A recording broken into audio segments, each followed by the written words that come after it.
Good morning, and welcome to the 18th iPolitics panel discussion, where we're covering various public policy challenges from across Canada.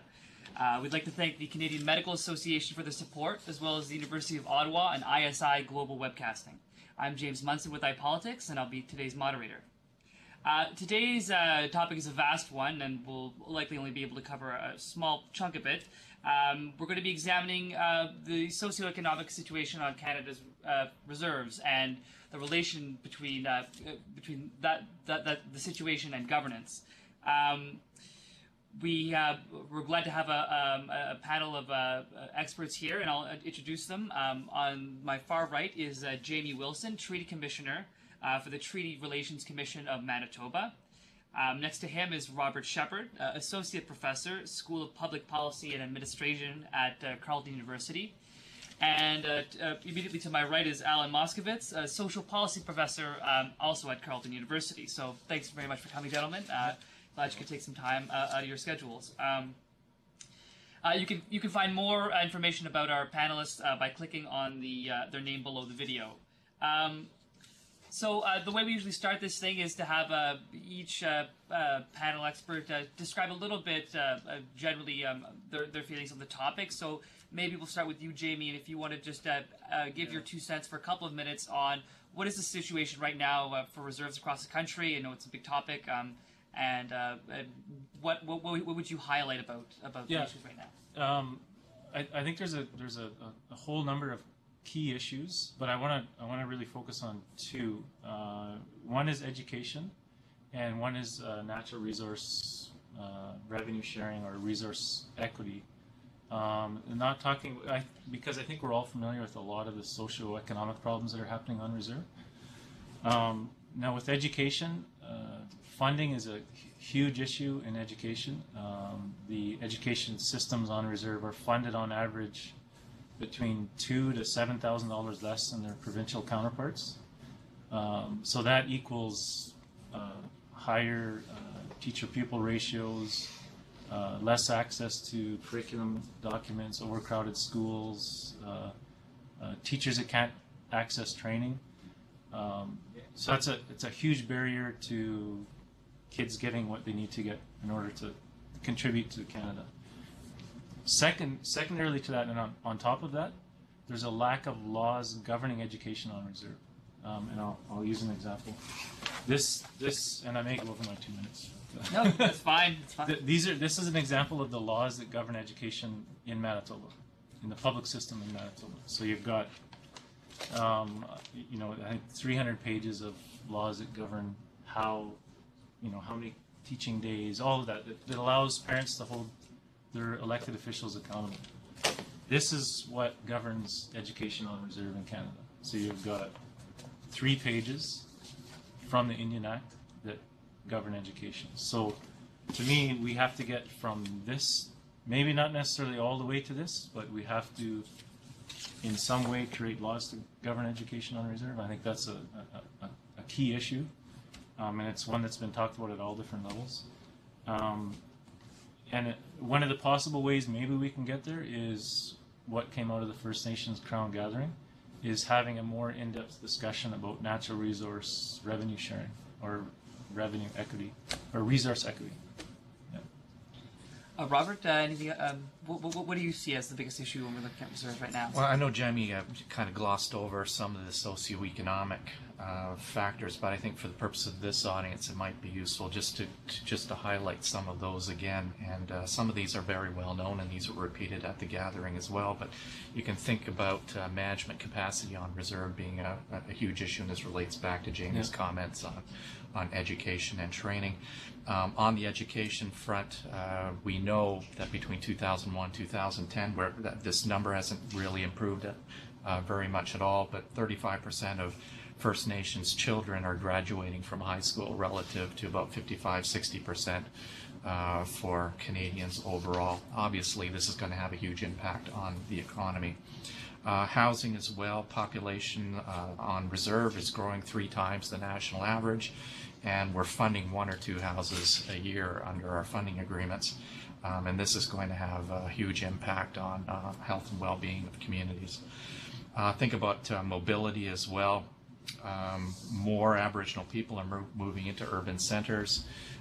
Between 2001 and 2010, the number of people living on to off reserve has gone from 60% to 52%. So that we know populations are shifting and governments are struggling with what to do with those urban populations and getting them employed. There's all kinds of issues that go around with a shifting and mobile population.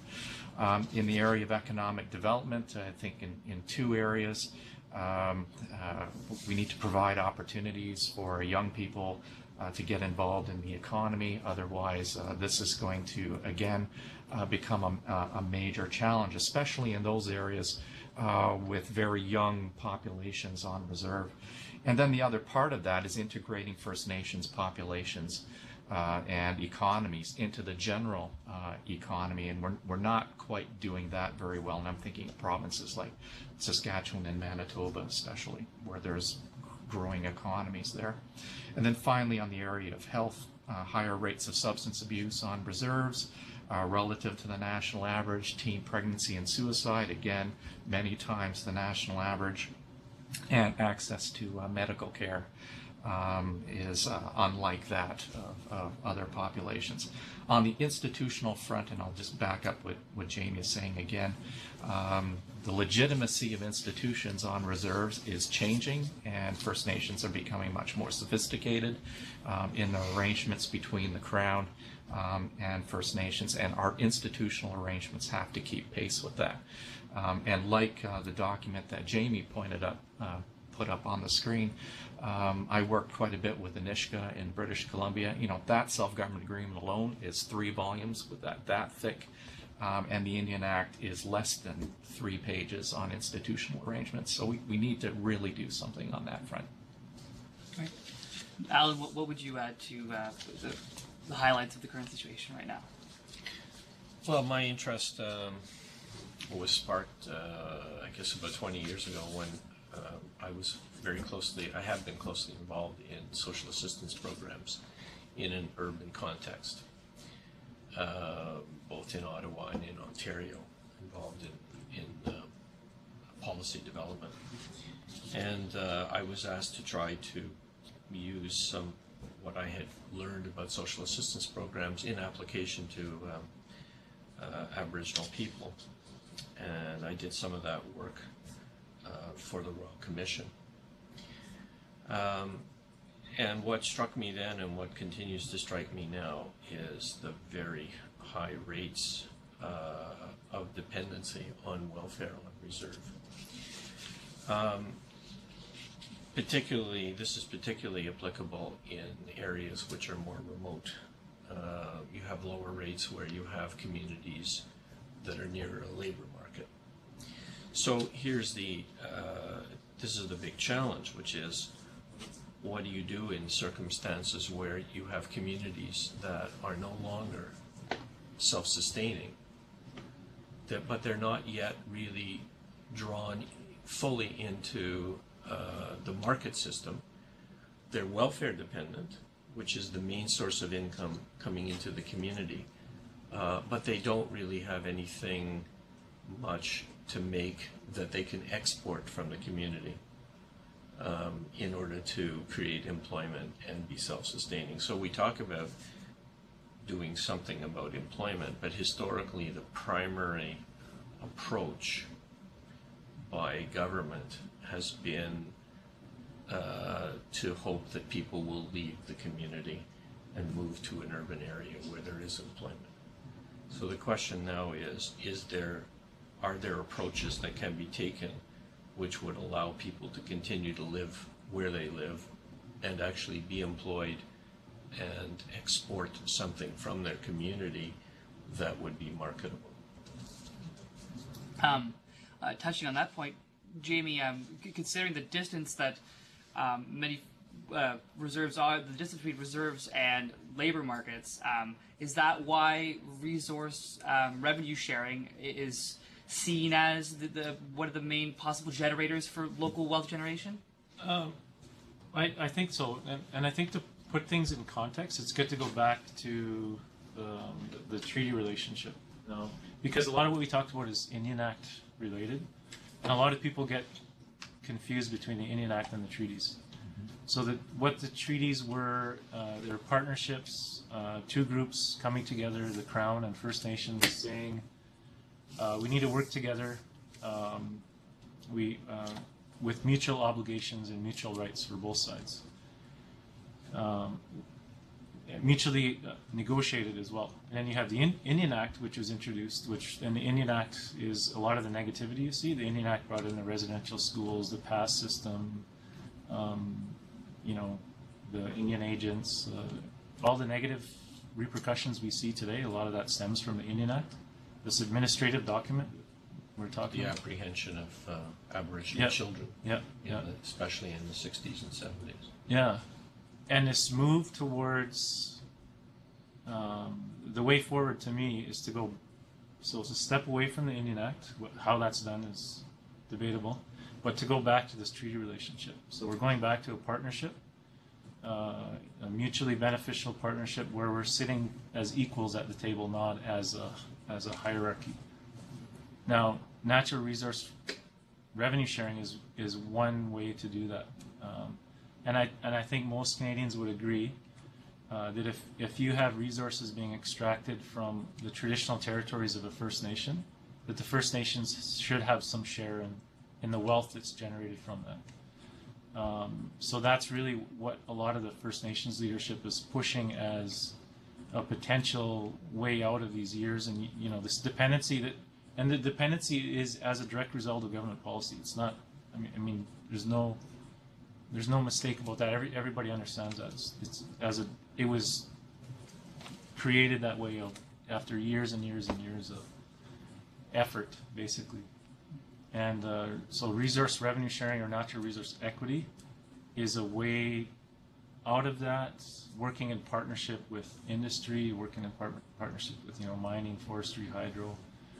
And because a lot of this wealth is being extracted from very remote areas. Just to finish off the point, there are First Nations today under different legal regimes benefiting from some sort of resource revenue across the country, whether it's reserve system, and I know with some First Nations that have land claims. Yeah. So is the situation now one where there are things working and it's just taking time, or is there something missing? Are we missing an act? Or should there be an accompanying a change in legislation with this push for resource development that we're seeing out of Ottawa today? You're asking me again? Yeah. If you guys want to chime in, that's fine. But just to tie it up. I think we're missing. We got to go back to that relationship. I mean, at the First Nations Crown Gathering, the Prime Minister said, if we pull out the Indian Act, it's like pulling out a tree with deep roots. We're going to have a huge hole there. Well, I would disagree. I would say we won't have a huge hole because the treaties are what would fill that in. The treaties are there. They would they give us a guideline for what this relationship should look like. Now we do have it's very scattered, the approach as well to impact benefit agreements that are happening between different industries and different communities. There's a lot of uncertainty in the relationship between First Nations and government of First Nations and business, so that uncertainty keeps investors away, and not just economic investors, business investors, but social investment as well. So if you go back to the treaty relationship and strengthen that, you increase certainty in the relationship, and that certainty attracts investment, which benefits both sides. It benefits the First Nations and Canada.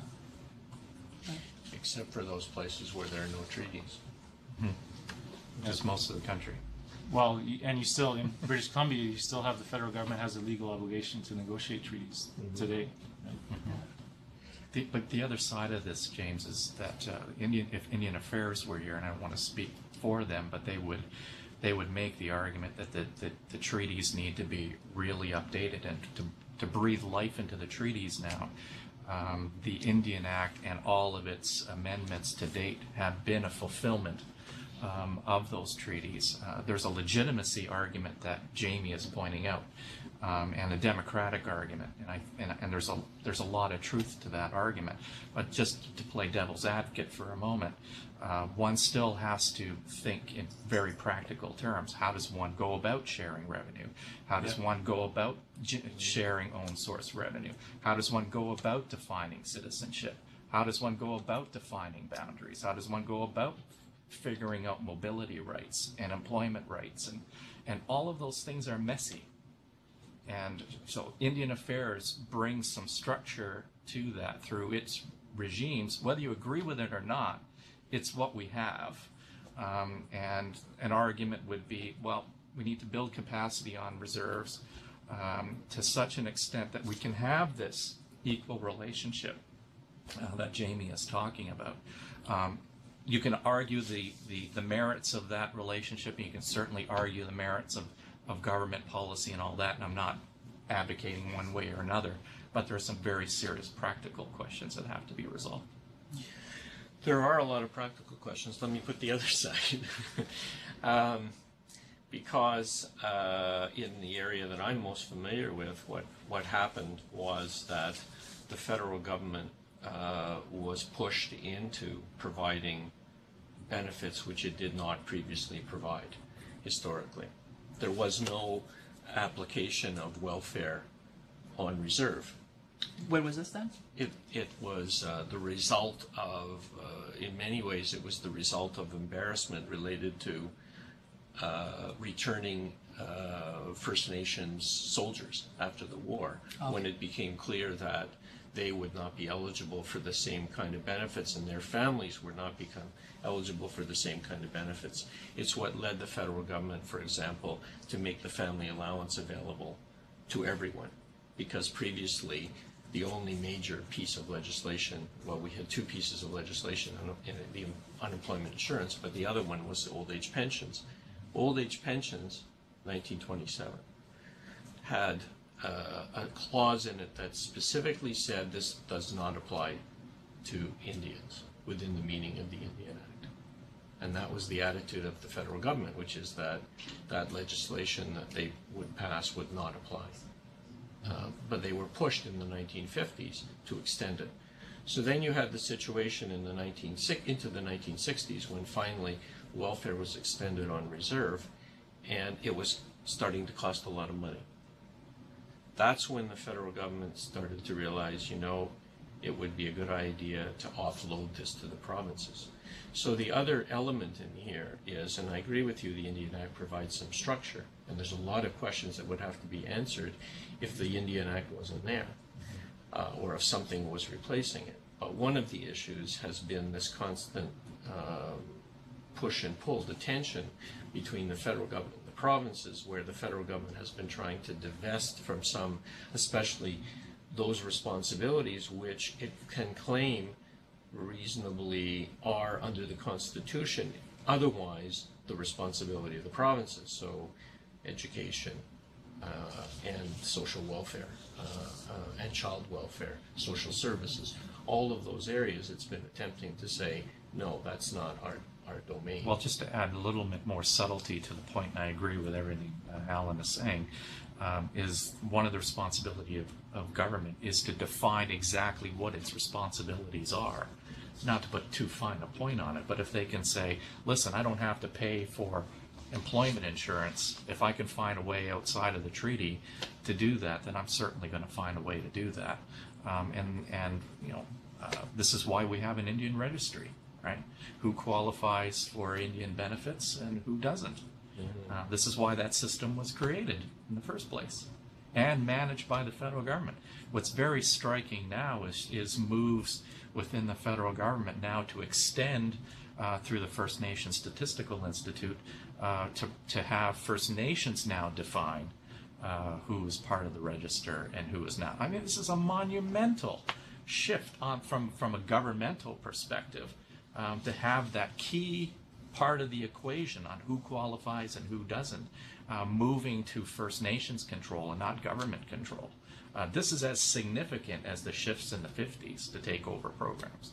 When was that change made, the statistic one? It's not quite made yet, but it's moving and then forward. which authority exactly on the First Nation side would be doing that? Like each one individually? I mean, each reserve individually would be deciding? Yeah. Wow. Through the First Nations Statistical Institute. So there would be a central authority managing those regimes at the band level, but centrally coordinated. Correct me if I'm wrong, but I thought the First Nations Statistical Institute was on the cutting board as part of the omnibus bill. As far as I remember, These are the discussions, as far as I know. As far as I know, it is one of the organizations that would be cut if the omnibus bill passes. Well, we'll have to see. Yeah. Robert, I wanted to ask you, just because you brought up housing earlier, and there seems to be a dynamic in terms of the way Canadians pay attention to First Nation issues. There's the very ad hoc, blow up in your face embarrassment story, Davis Inlet, Attawapiskat more recently, and then there's the occasional cycle of grand bargain style, we're going to change everything because that's what everyone knows there's these underlying issues. So Colonial Accord, Crown First Nations Summit. I'm wondering, focusing more on the Attawapiskat issue because that's the most recent one. Does that accurately reflect the situation? And if you want to speak simply about housing, that's fine, but more so the socioeconomic situation in general. And do those, let's say, flare-ups of interest, are they positive or negative in terms of the way the First Nations issues move on the policy agenda in Canada? Well, housing is as you know, one of the huge issues, not just with the recent gathering, but also the Kelowna Accord, RCAP before that in 1996. When I worked for the department many years ago as an evaluator, and still as an evaluator, we've done, and Jamie will know this, we've done countless evaluations and studies on First Nations housing, and we all know what the situation is with demographic shifts on reserves, and yet the funding for housing has remained fairly steady for about the last 25 years, and until that changes, I don't think we're going to get very far on this particular issue. And it's not just Attawapiskat. There are other First Nations close to home. Like Barrier Lake is 3 hours from here, with huge housing issues, not just with their overall stock, but they've got housing stock that is many years old, infested with mold, and people are still living in those conditions, 3 and 4 to a family. The other side of this argument, however, is that there are many other reserves that are in very good financial state and are able to invest on their own through their own source revenues and other sources of revenue into their housing crises. It's those reserves that Alan has pointed out where there's huge dependency on the federal transfer. Those are the ones that we have to worry about. And this is a question for all of you. And so, what's the difference? What is the key difference between those that are governing themselves well and have their house in order and those that are difficult? Or are we talking about many different sort of underlying issues? Do you want to speak to that? Or well, the simple thing to say is it's the difference between relatively richer and relatively poorer. Mm-hmm. There's lots of other issues that we could discuss, and it's not so simple. But if I had to point to one variable and say, what is it? It's that there are communities that are close to 100% welfare dependent, and there are communities where there's a lot of employment, and where, as a consequence, people have income to spend on improving their own conditions. Mm-hmm. And that makes it possible to be better organized and to develop better services. I think the key difference that I've seen in my personal experience is education, and that's why I believe it's key that right now you've got a federal government and you've got a national chief in Sean Atleo that are both saying education is one thing we need to focus on that will have ripple effect and will affect everything else. And I'll use my community as an example. My community, we've got a huge number of people with grade 12 graduation, huge number with bachelor's degrees, maybe 50 with master's degrees. I think now we've got 15 or so with doctorate degrees. Doctors, lawyers, all that, right? We've got, let's say, 600 or approximately 600 homes on reserve. Close to around 300 of those are owned by band members.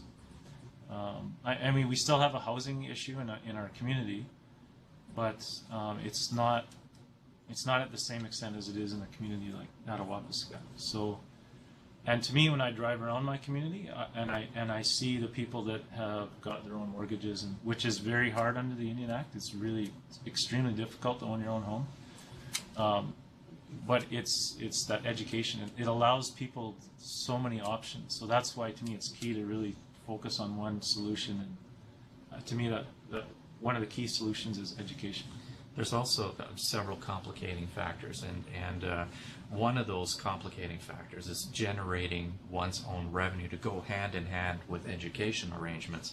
And you think about taxation on reserves, very controversial. But there are several reserves in Canada. Whitecap Dakota Sioux, for example, in Saskatchewan has now got a very viable taxation regime. It's a small reserve.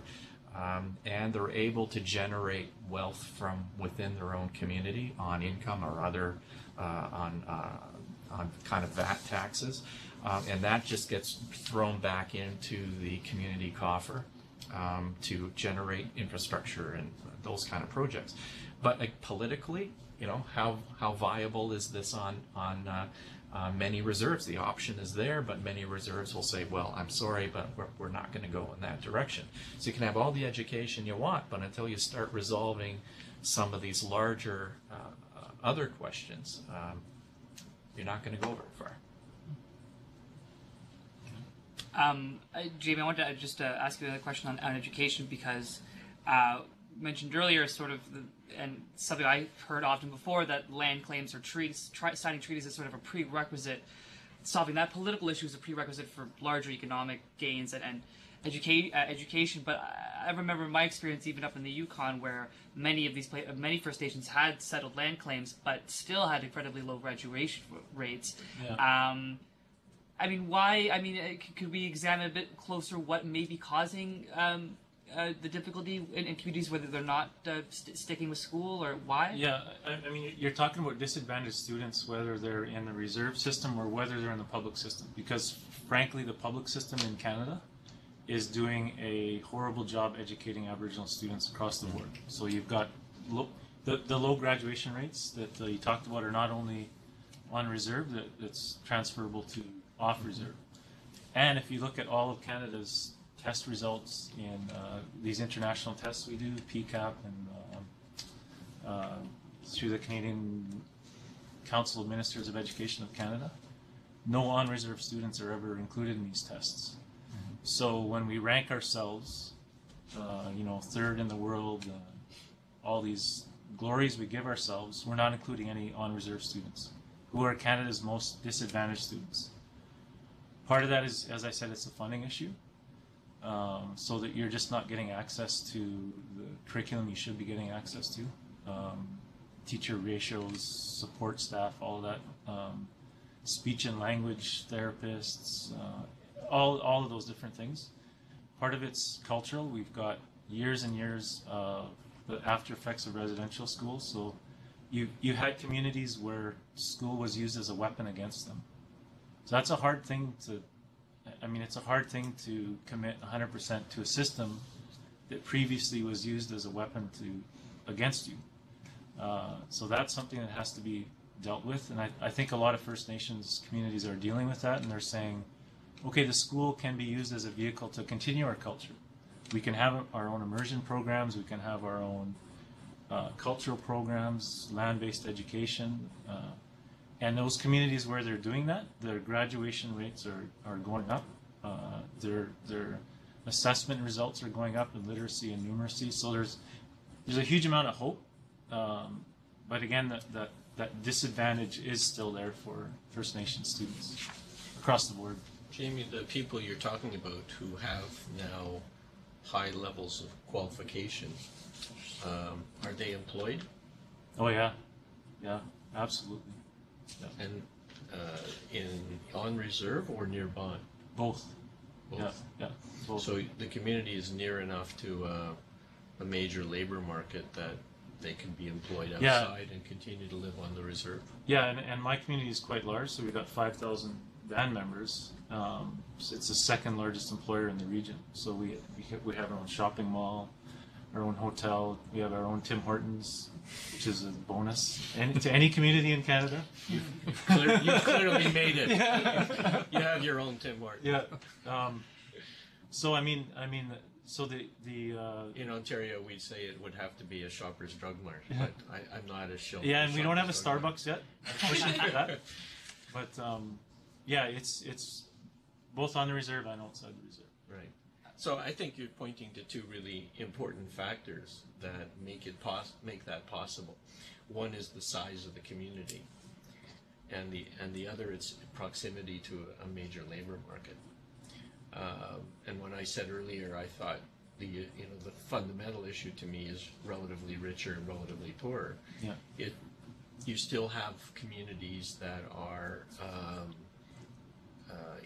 living in relative isolation, and then the issue for those communities is how can they remain socially viable without economic viability. And at Wapiskat was brought up. These are the kinds of communities where you have a range of social problems, in part, it would seem to me, because there isn't an economic base. Yeah.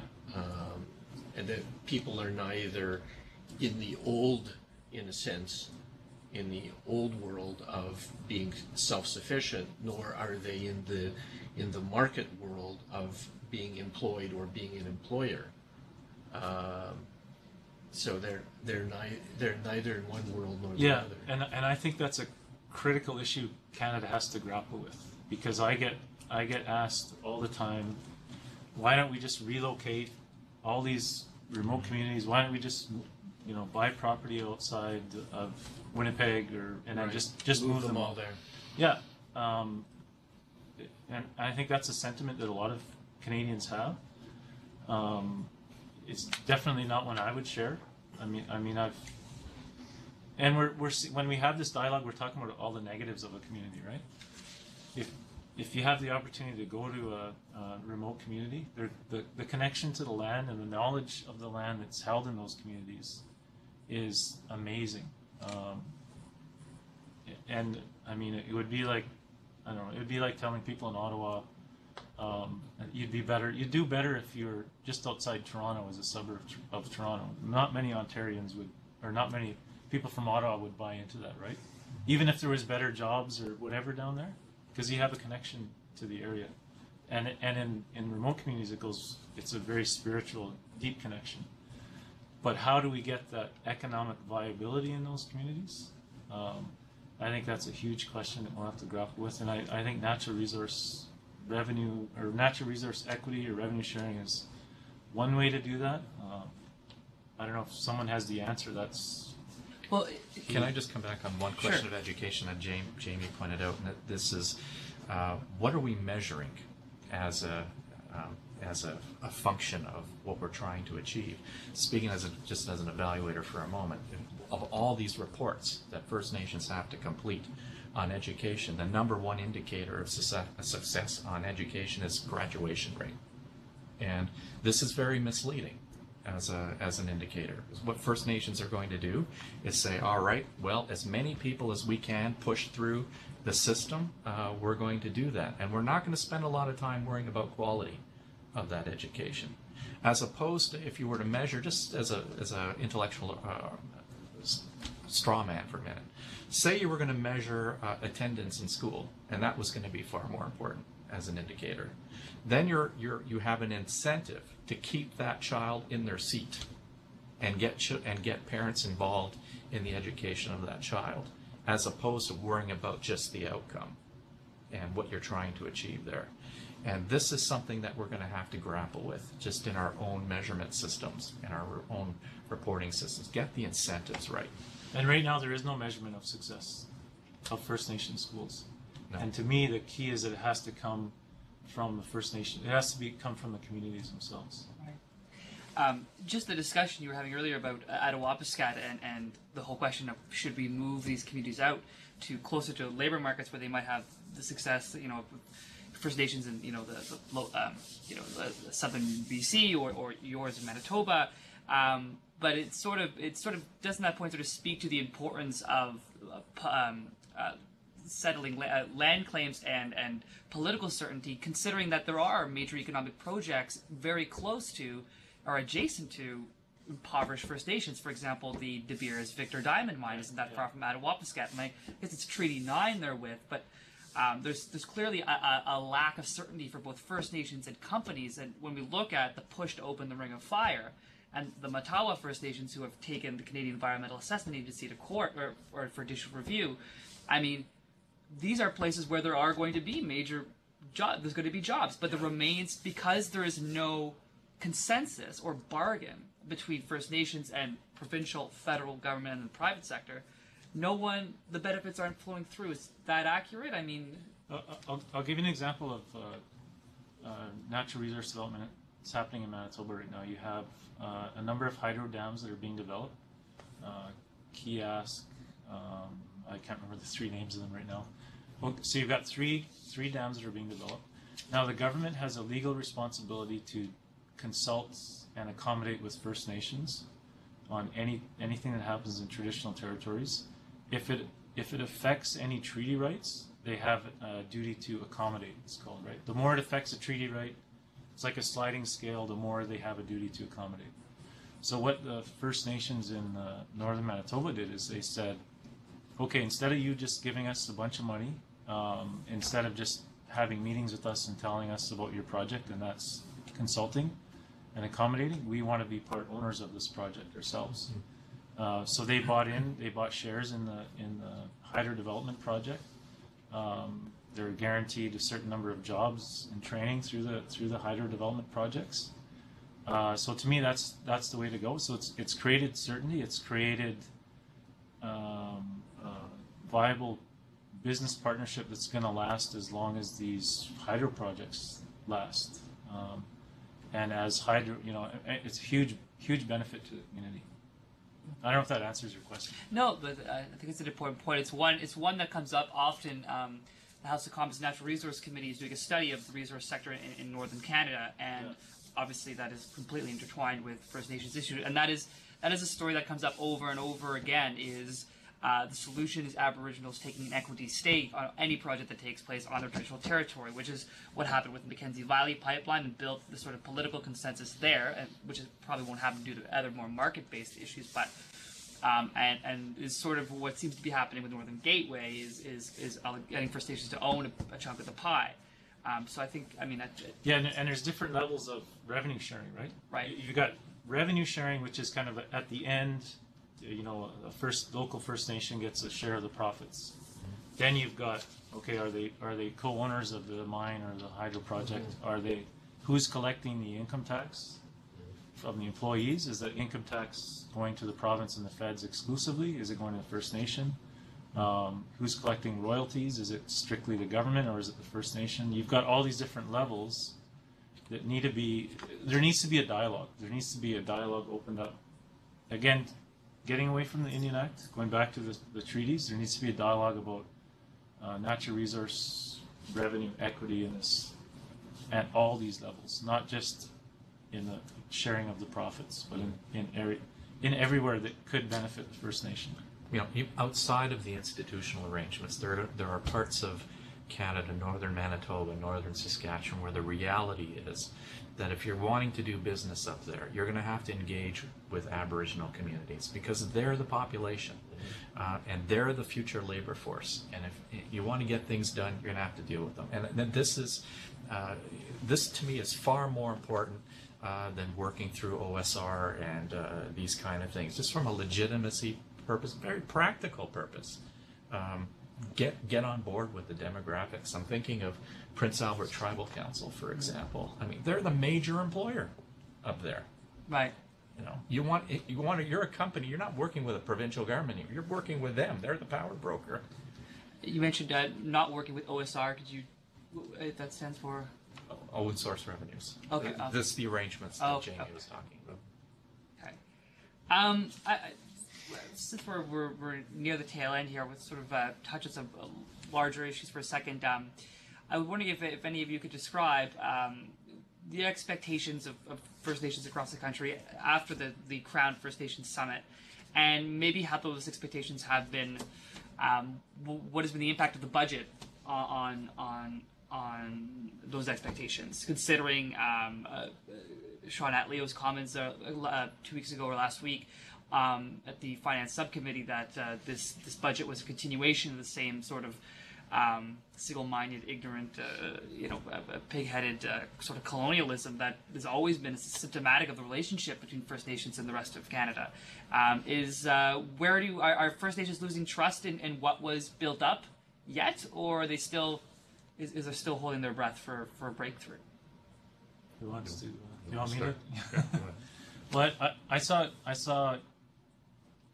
was here for the First Nations Crown Gathering, and to me, the benefits. I think people were expecting big announcements, big dollar announcements. I don't think this federal government takes that approach to big announcements and big dollar announcements.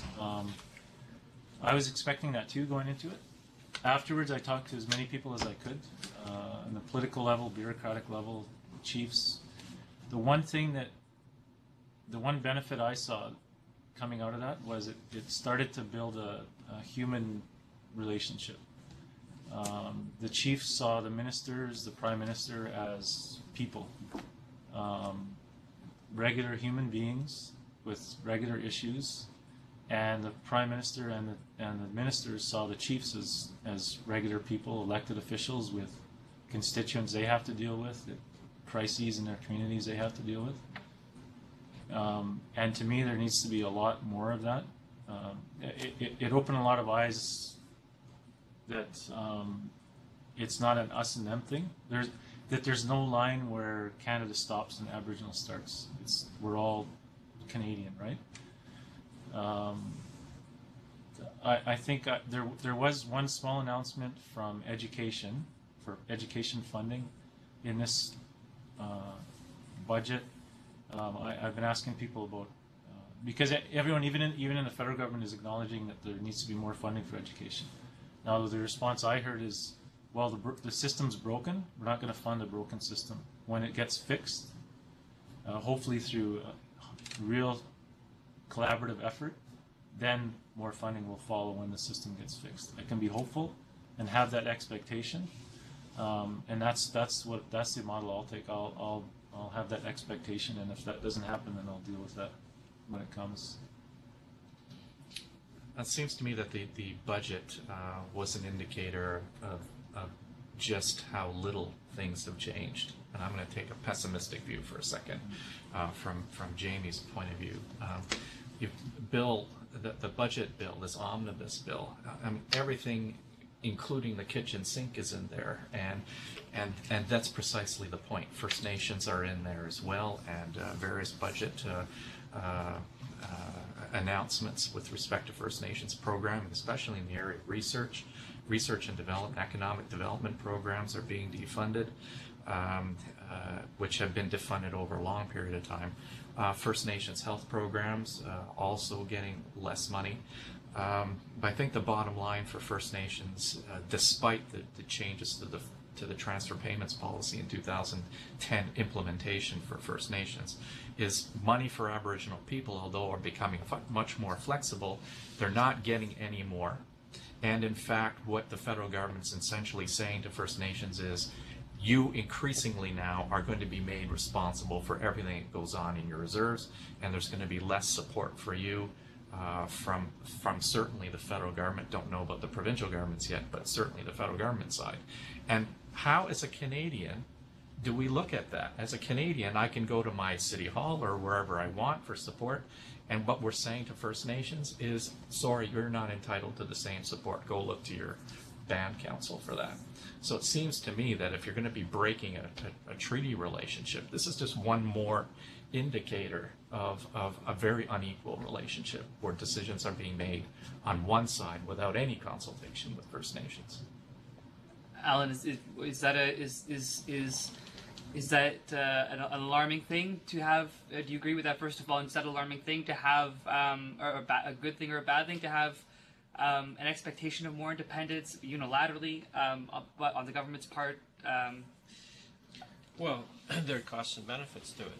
On the one hand, there's a bit more flexibility. There's a capacity to innovate at the local level, but the downside is that if you don't have any money to do it with, then there's not a lot of innovation that's really possible. I think from my perspective, I point to a couple of things. One is that this is a government that in some ways inherited the Reform Party perspective on Aboriginal people and is still grappling with just how much or how little of that is really going to be in government policy.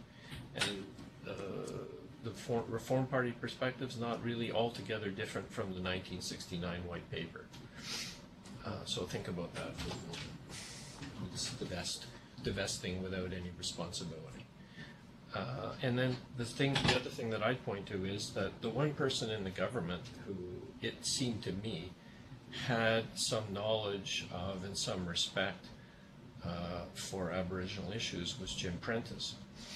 When he was minister, he was appointed minister, but he was moved on, and the implication of being moved on at the time to me was, we're downgrading Aboriginal issues.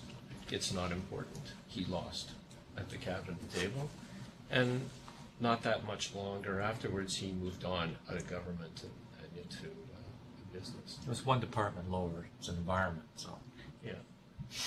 So be flippant for a moment. Yeah. So it just seemed to me that what Mr. Harper was saying is, this is not an important area for us.